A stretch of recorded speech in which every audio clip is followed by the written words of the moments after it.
O som de gargalhadas atravessou a parede fina como uma lâmina. Congelei no meio do corredor, a mão ainda segurando o envelope amassado com o resultado do vestibular. Primeira colocada em administração.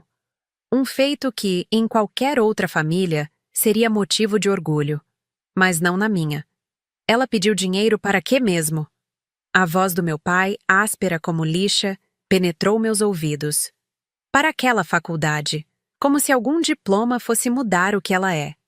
Minha mãe respondeu, o desprezo escorrendo de cada sílaba. Respirei fundo, ajeitei a postura e entrei na sala. O cheiro de café fresco contrastava com a frieza do ambiente. Meus pais e minha irmã, Camila, sentados no sofá de couro que consumiu 3 meses do salário do meu pai, nem se deram ao trabalho de disfarçar o assunto da conversa. Passei em primeiro lugar, anunciei, estendendo o papel como quem oferece uma prova irrefutável de valor. O silêncio durou exatos 3 segundos antes das risadas recomeçarem. E o que você quer? Um prêmio? Meu pai perguntou, coçando a barba grisalha com indiferença. Sabe quanto custa uma faculdade dessas? Vocês pagaram o cursinho da Camila. E vão pagar a faculdade dela também.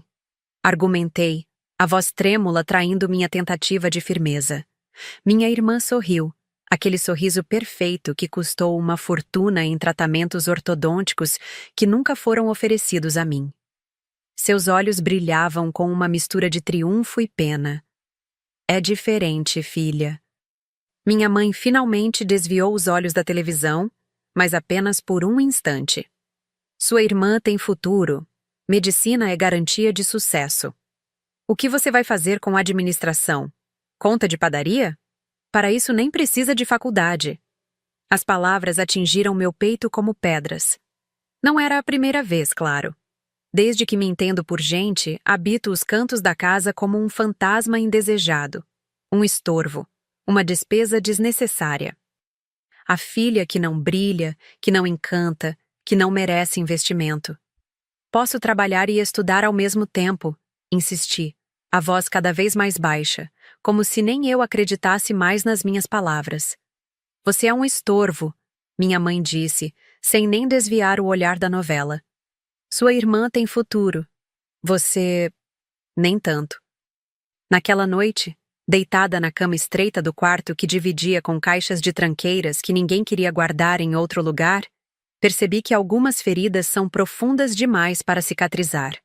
Algumas palavras ecoam para sempre. Estorvo. Sem futuro. Essas seriam minhas companheiras por muito tempo. Ou talvez não. Talvez pudessem se tornar o combustível para algo maior. Decidida, comecei a arrumar minha mochila.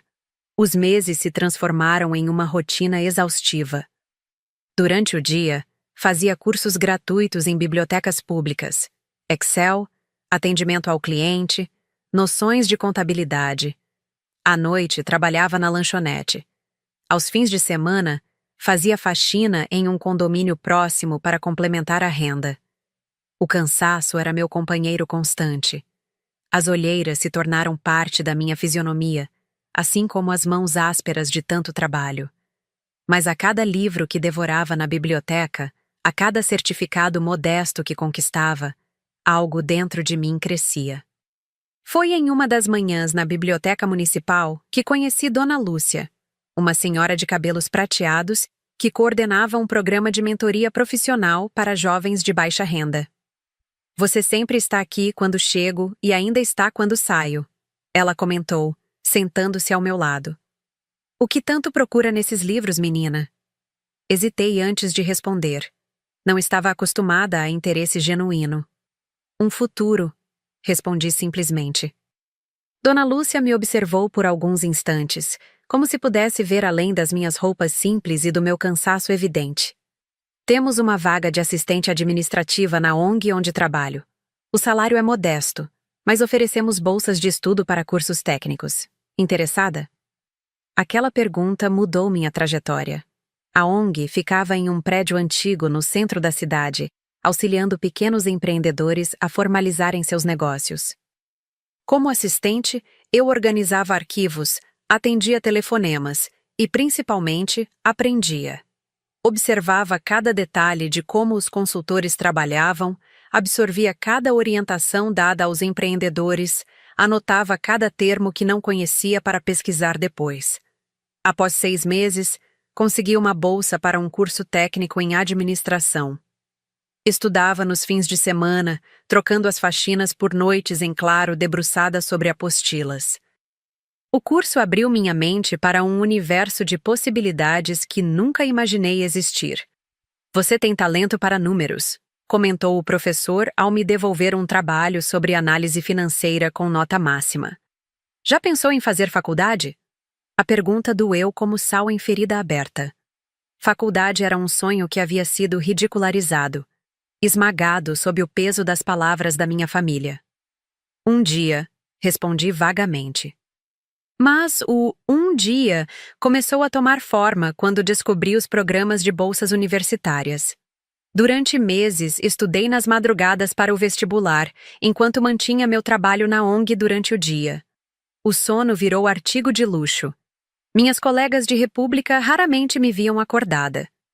No dia da prova, tremi tanto que quase não consegui preencher o gabarito.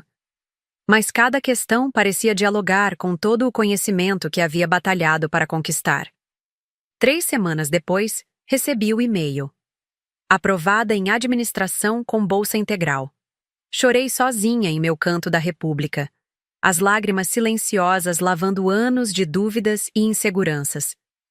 Você não é um estorvo, sussurrei para mim mesma, como um mantra, uma promessa, uma nova verdade. A vida universitária não era nem de longe o que os filmes mostravam. Enquanto meus colegas compartilhavam histórias de festas e viagens, eu dividia meu tempo entre as aulas, o trabalho na ONG e projetos freelancer de organização financeira que comecei a fazer para pequenos comércios do bairro. Os professores notaram minha dedicação. Fui convidada para ser monitora em disciplinas de cálculo financeiro, o que acrescentou uma pequena bolsa à minha renda mensal. Cada centavo era precioso, cada oportunidade, um tesouro. Você nunca tira férias? Perguntou Gabriel, um colega de classe com quem fazia trabalhos em grupo durante uma noite de estudos na biblioteca. Não posso me dar a esse luxo, respondi sinceramente. Gabriel me observou como se me visse pela primeira vez.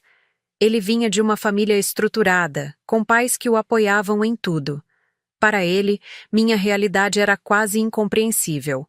Minha família tem uma empresa de consultoria empresarial. Estamos precisando de estagiários para o próximo semestre. O salário é melhor que o da ONG. Você deveria se candidatar. Hesitei. A ONG havia sido meu porto seguro, mas eu precisava crescer.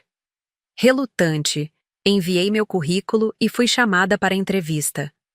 Para minha surpresa, não foi Gabriel quem me entrevistou, mas sua mãe, Mariana, uma mulher de meia idade com olhos perspicazes e postura impecável. Seu currículo é impressionante para alguém tão jovem, ela comentou, analisando o papel à sua frente. Mas vejo lacunas. Onde está sua família nessa história toda? A pergunta me pegou desprevenida. Engoli em seco, considerando uma mentira educada. Mas algo na expressão de Mariana me fez optar pela verdade. Não tenho apoio familiar. Saí de casa aos 18 anos porque não havia espaço para meus sonhos lá. Mariana me observou por alguns instantes, como se pudesse ver através das camadas de resiliência que construí ao longo dos anos. Sabe por que minha empresa prospera há 20 anos, enquanto tantas outras fecham as portas? Ela perguntou, mudando abruptamente de assunto. Porque sei reconhecer potencial onde outros veem apenas obstáculos. Você começa na segunda-feira. O estágio na consultoria de Mariana abriu um novo capítulo na minha vida. Pela primeira vez, fui valorizada não apenas pelo meu esforço, mas também pelo meu talento. Trabalhava diretamente com empresários que buscavam reestruturar seus negócios, aprendendo na prática o que nenhum livro poderia ensinar. Em uma noite particularmente desafiadora, quando todos já haviam ido embora e eu ainda finalizava uma apresentação para o dia seguinte, Mariana entrou na minha sala improvisada. Você se cobra demais, ela comentou, puxando uma cadeira para se sentar ao meu lado. Preciso provar meu valor, respondi automaticamente. Para quem? Mariana questionou, seus olhos penetrantes buscando os meus. Para mim? Para a empresa? Ou para aqueles que disseram que você não tinha futuro? A pergunta atingiu o centro do meu ser. Desde que saí de casa, cada hora de sono sacrificada, cada oportunidade agarrada com unhas e dentes, tudo era movido pelo eco das palavras cruéis da minha família. Estorvo. Sem futuro. Eu vivia para provar que estavam errados. A maior vingança não é mostrar seu valor a quem te desprezou, continuou Mariana, como se lesse meus pensamentos. É construir uma vida tão extraordinária que eles se tornem irrelevantes na sua história. Aquela conversa plantou uma semente que lentamente começou a germinar em meu interior. Os anos na universidade passaram em um turbilhão de acontecimentos. Me formei com honras, sendo oradora da turma. Ironia do destino para alguém que cresceu sendo silenciada. Meu trabalho na consultoria evoluiu de estagiária para analista, depois coordenadora e finalmente gerente de projetos. O dinheiro, que antes contava moeda por moeda, agora permitia pequenos luxos. Um apartamento modesto, mas só meu. Roupas de qualidade, até mesmo uma pequena poupança para emergências. A menina assustada da rodoviária havia ficado para trás, dando lugar a uma mulher confiante e respeitada em seu meio. Mariana se tornou mais que uma chefe. Era uma mentora, às vezes uma figura materna que nunca tive. Em uma tarde, após a conclusão bem-sucedida de um projeto importante, ela me chamou em sua sala. Tenho uma proposta para você, anunciou, servindo 2 taças de champanhe. Estou pensando em abrir uma filial da consultoria focada em pequenas empresas. Quero que você seja a diretora. Quase deixei a taça cair. Eu? Mas há pessoas mais experientes, com mais tempo de casa. Ninguém tem sua combinação de habilidade técnica e sensibilidade humana. Você entende as dores dos pequenos empreendedores porque já esteve onde eles estão. Além disso, ela sorriu. Quero que seja mais que diretora. Quero que seja sócia, com participação real nos lucros. Naquela noite, sozinha em meu apartamento, chorei como não chorava há anos. Não eram lágrimas de dor ou frustração, mas de reconhecimento, de validação. Pela primeira vez, alguém não apenas acreditava em mim, mas apostava em meu potencial. A filial prosperou sob minha liderança. Desenvolvi uma metodologia específica para pequenos negócios, combinando estratégias financeiras acessíveis com mentoria personalizada. Logo, nossa carteira de clientes cresceu exponencialmente, atraindo a atenção do mercado e até mesmo convites para palestras em eventos de empreendedorismo. Foi durante uma dessas palestras que reencontrei Gabriel, meu antigo colega de faculdade, que agora trabalhava na empresa da família em outra cidade.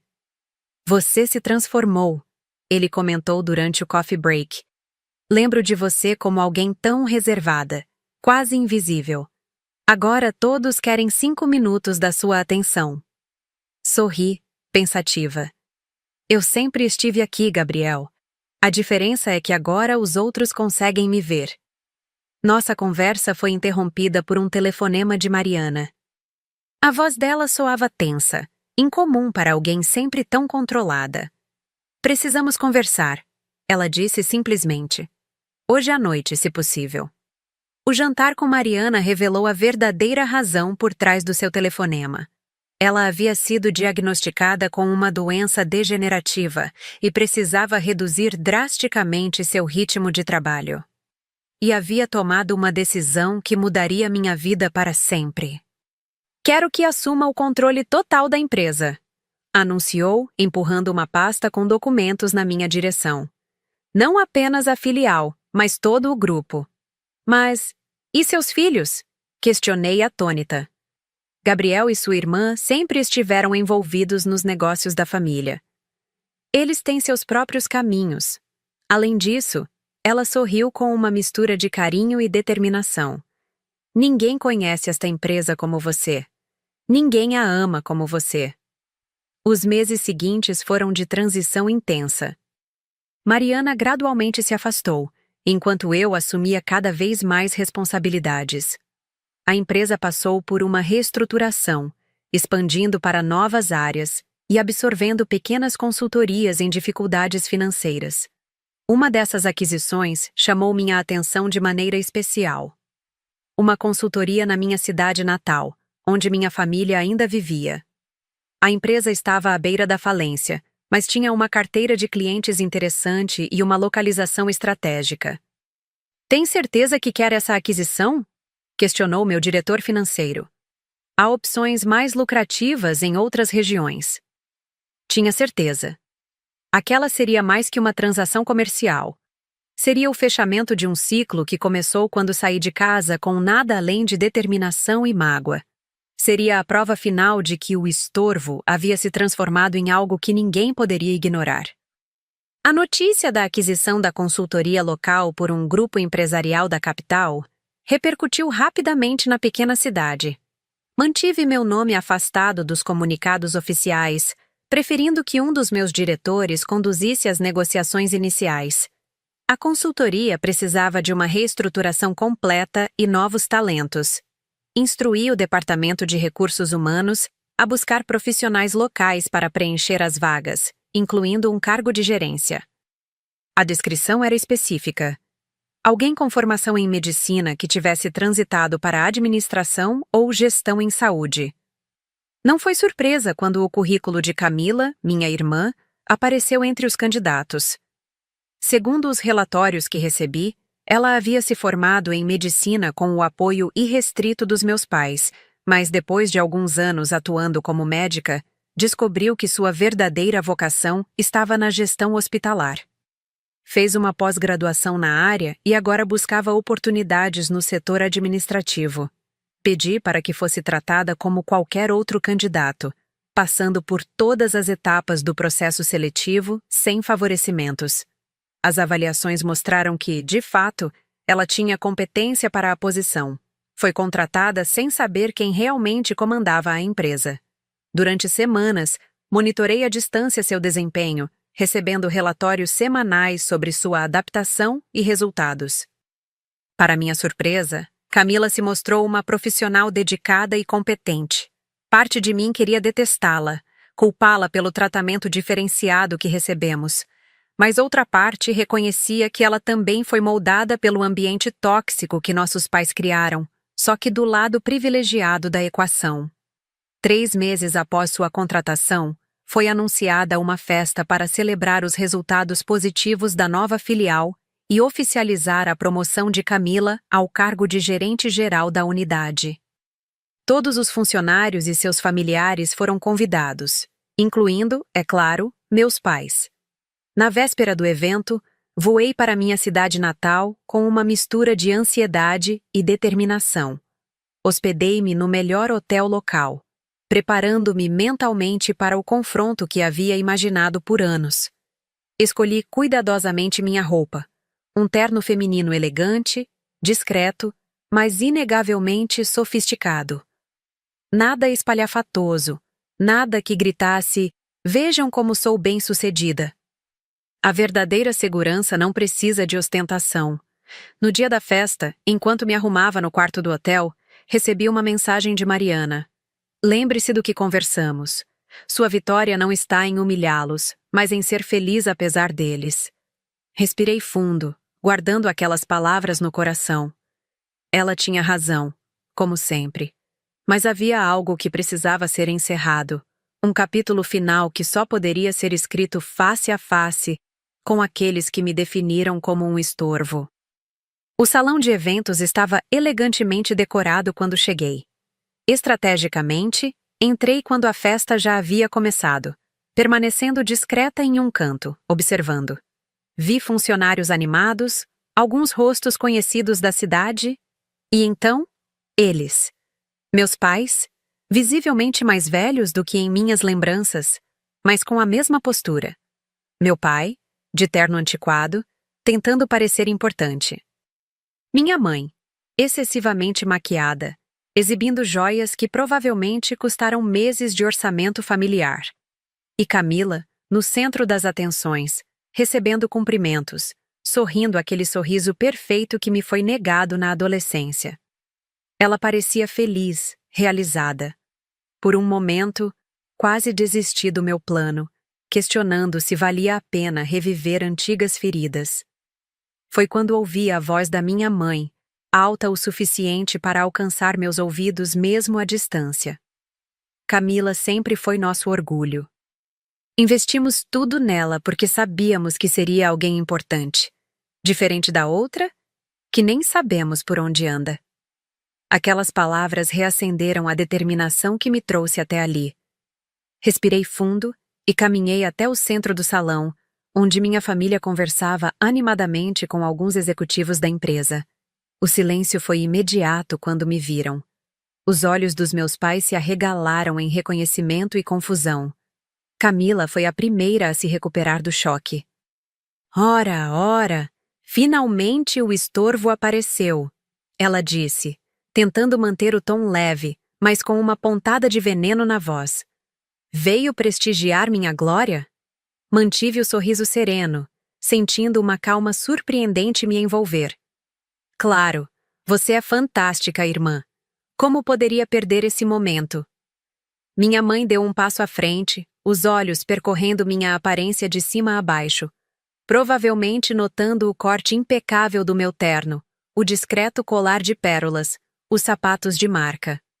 Você parece bem, ela comentou, claramente confusa com minha presença e aparência. Trabalha por aqui? Pode-se dizer que sim, respondi enigmaticamente. Meu pai, sempre mais direto, foi ao ponto. O que está fazendo aqui? Este evento é para funcionários e familiares. Antes que pudesse responder, o diretor regional subiu ao palco, pedindo a atenção de todos para o momento oficial da cerimônia. As luzes diminuíram levemente e um telão acendeu atrás dele, exibindo o logo da empresa. Senhoras e senhores, estamos aqui para celebrar não apenas os excelentes resultados da nossa nova unidade, mas também para oficializar a promoção da doutora Camila ao cargo de gerente geral. Seu talento e dedicação foram notados desde o início pelo nosso corpo diretivo e especialmente pela nossa CEO, que nos dá a honra de sua presença nesta noite. Todos os olhares buscaram pelo salão, tentando identificar a CEO mencionada. Vi a confusão nos olhos da minha família quando o diretor estendeu a mão em minha direção, me convidando a subir ao palco. Entrei no salão elegante, de cabeça erguida, o coração martelando no peito. Caminhei até o palco com passos firmes, sentindo o peso dos olhares, especialmente os da minha família. Peguei o microfone oferecido pelo diretor, observei o salão por alguns instantes e finalmente permiti que meu olhar repousasse sobre os rostos atônitos dos meus pais e irmã. Boa noite a todos. Como muitos já sabem, nossa empresa tem como filosofia valorizar talentos independentemente de onde venham. Acreditamos que o verdadeiro potencial muitas vezes está onde ninguém procura. Fiz uma pausa estratégica, meus olhos nunca deixando os da minha família. Por isso tenho o prazer de propor um brinde à nova gerente, da minha empresa. Sejam todos muito bem-vindos. O silêncio caiu como um trovão.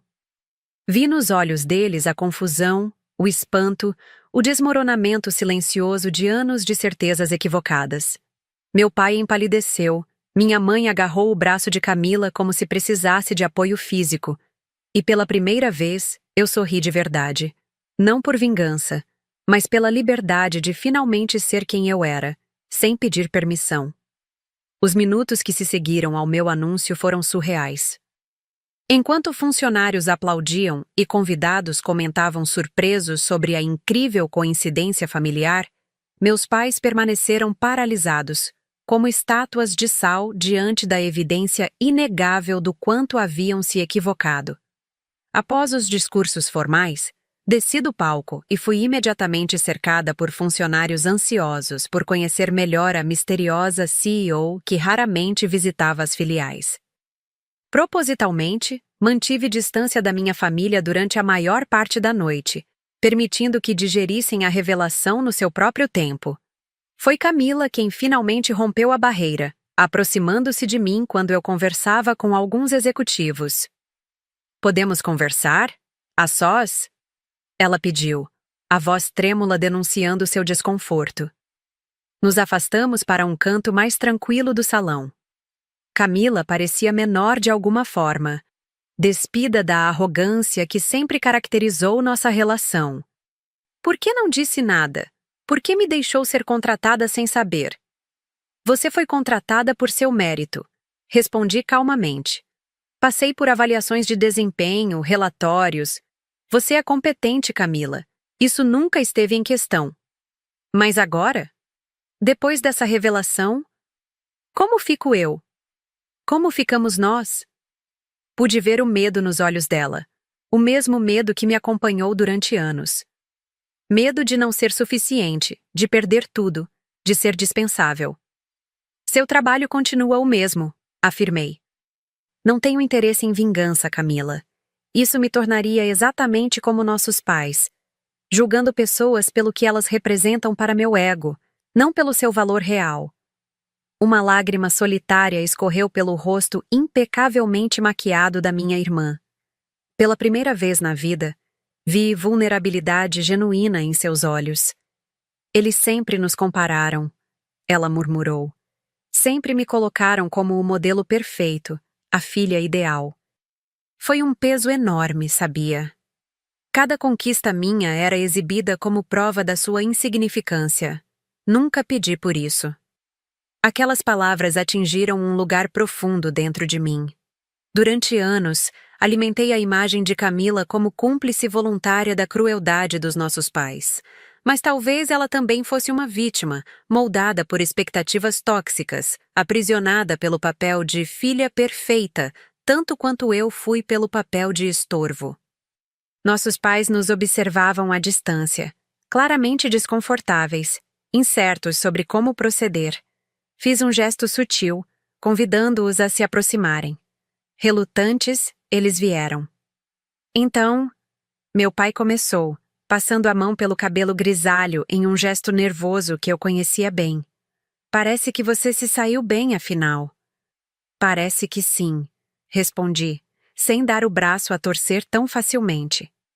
Você poderia ter nos contado, minha mãe comentou, um misto de orgulho tardio e ressentimento em sua voz. Poderíamos ter celebrado suas conquistas. Respirei fundo, sentindo o peso de anos de mágoa e ressentimento. Era fácil permanecer no papel de vítima, recusar o reconhecimento tardio, lançar na cara deles cada palavra cruel, cada oportunidade negada. Vocês não celebraram quando precisei, respondi finalmente. Celebraram apenas o que consideravam digno de investimento. E talvez esse tenha sido o maior presente que me deram sem perceber. Meu pai franziu o senho, confuso. Presente? Sim. Ao me negarem tudo, me forçaram a construir meu próprio caminho. Sem atalhos, sem favores, sem a ilusão de que o mundo me devia algo. Aprendi a valorizar cada pequena conquista, porque nada veio fácil. E esse aprendizado hoje vale mais que qualquer herança ou apoio que poderiam ter me dado. O silêncio que se seguiu foi denso, carregado de décadas de equívocos e oportunidades perdidas. Vi nos olhos dos meus pais algo que nunca havia visto antes. Não apenas arrependimento, mas compreensão. Talvez pela primeira vez, eles realmente me enxergassem. Nunca quis ser um estorvo. Continuei, mantendo a voz firme. Só queria a chance de mostrar meu valor. E agora, aqui estamos. Eu sou o futuro que vocês nunca imaginaram. Camila pegou minha mão, um gesto que me surpreendeu pela espontaneidade. Podemos recomeçar? Como adultas, sem a sombra das expectativas deles. Olhei para os olhos da minha irmã, tão parecidos com os meus, e ainda assim, carregando experiências tão distintas. Talvez fosse hora de construir novas memórias, baseadas não no passado doloroso, mas nas pessoas que nos tornamos apesar dele. Podemos tentar, respondi, sem promessas grandiosas, apenas a abertura sincera para possibilidades. O resto da noite transcorreu em uma estranha dança de reconexões cautelosas. Apresentei Camila formalmente à minha equipe executiva, destacando suas habilidades e potencial. Conversei brevemente com meus pais sobre a empresa, respondendo suas perguntas com um profissionalismo cortês, sem intimidade, mas também sem hostilidade. Quando a festa chegou ao fim, me despedi de todos com a promessa de retornar em breve para acompanhar os progressos da filial. No estacionamento, enquanto aguardava meu táxi, minha mãe se aproximou sozinha. Nunca imaginei, ela começou, a voz trêmula. Nunca pensei que você chegaria tão longe. Esse foi exatamente o problema, respondi suavemente. Vocês nunca imaginaram. Nunca viram além do que esperavam ver. Ela abaixou a cabeça, absorvendo o peso daquelas palavras. Quando levantou os olhos novamente, havia lágrimas não derramadas. Estou orgulhosa de você. Sei que não mereço dizer isso, mas estou. O táxi chegou, poupando-me de responder. Entrei no veículo com um breve aceno de despedida, sentindo um estranho alívio. Não havia perdão completo. Algumas feridas são profundas demais para cicatrizar inteiramente. Mas havia algo novo, um espaço onde antes só existia dor. De volta ao hotel, sentada na varanda do quarto olhando as luzes da cidade que um dia abandonei, percebi que a verdadeira libertação não estava em provar meu valor aos meus pais. Estava em finalmente compreender que seu julgamento nunca definiu quem eu realmente era. Peguei meu telefone e liguei para Mariana. Apesar do horário, ela atendeu no segundo toque.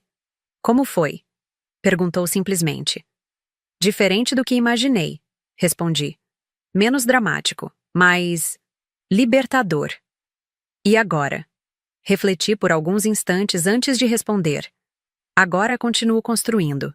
Não contra eles, não para eles, apenas por mim. Mai. Após desligar, abri meu laptop e comecei a trabalhar em um novo projeto que vinha planejando há meses. Um programa de mentoria para jovens em situação de vulnerabilidade, oferecendo não apenas bolsas de estudo, mas acompanhamento personalizado e oportunidades reais de crescimento profissional. Chamaria Projeto Estorvo. Uma reclamação do termo que um dia me feriu, transformando-o em símbolo de superação e possibilidade. Porque às vezes, o que os outros consideram descartável é exatamente o que tem o maior potencial de transformação. A história do estorvo que se tornou futuro não terminava naquela noite de confronto e reconexão. Era apenas um capítulo de uma jornada contínua. Uma jornada de construção, não apenas de uma carreira bem-sucedida, mas de um legado significativo. Eu era o estorvo que eles dispensaram. E agora, eu era o futuro que eles nunca imaginaram. Mas, mais importante, era exatamente quem sempre soube que poderia ser. O que você achou desta história? Você já viveu ou conhece alguém que passou por uma situação semelhante de desigualdade de tratamento na família? Como você acha que devemos lidar com essas feridas emocionais do passado? Compartilhe sua opinião nos comentários e, se esta narrativa tocou você de alguma forma, não deixe de compartilhá-la com quem possa se identificar com essa jornada de superação.